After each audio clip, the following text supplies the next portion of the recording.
දෙවියන්ගේ සැලසුමයි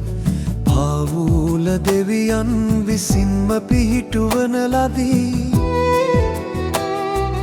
පාවුල දෙවියන්ගේ සැලසුමයි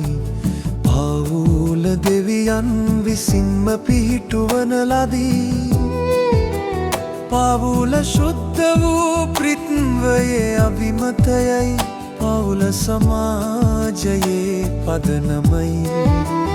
පාවුල සමාජයේ පදනමයි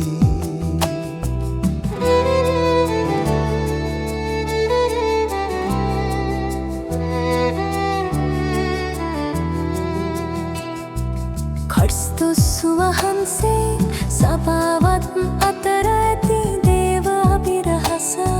ස්වාමි පුරුෂයා සහ බිරිඳෙහි ඡායාවයි ක්‍රිස්තුස් වහන්සේ සභාවත් අතර ඇති දේව අභිරහස ස්වාමි පුරුෂයා සහ බිරිඳෙහි ඡායාවයි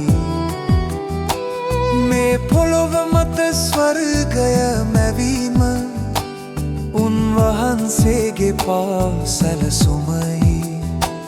මේ පොළොව මත ස්වර්ගය මැවීම උන්වහන්සේගේ පාව සැලසුමයි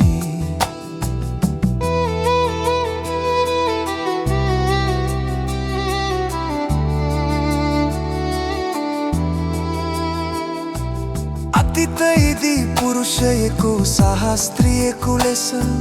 දෙවියන් වහන්සේ මිනිසාව මවා වදාළසේක අතීතයේදී පුරුෂයෙකු සහ ස්ත්‍රියෙකු ලෙස දෙවියන්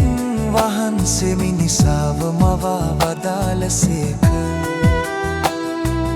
ඔවුන් මින් මතු දෙදෙනෙකු නොව එකම එක් මාංශයක් වන්නේය ඔවුන් මින් මතු දෙදෙනෙකු නොව එකම එක් මාංශයක් වන්නේය කිතුණු පවුල යනු දෙදෙනෙකු පමණක් නොවේ තුන්පට නූලක් කිසිදා කැඩී නොයයි එක් අයෙකුගේ දහසම ජයගන්නේ නම් දෙදෙනෙකු එක්ව දසදහසම ජයගනී දෙක්කොයෙකුගේ දහසම ජයගන්නේ නම් දෙදෙනෙකු එක්ව දසදහසම ජයගනී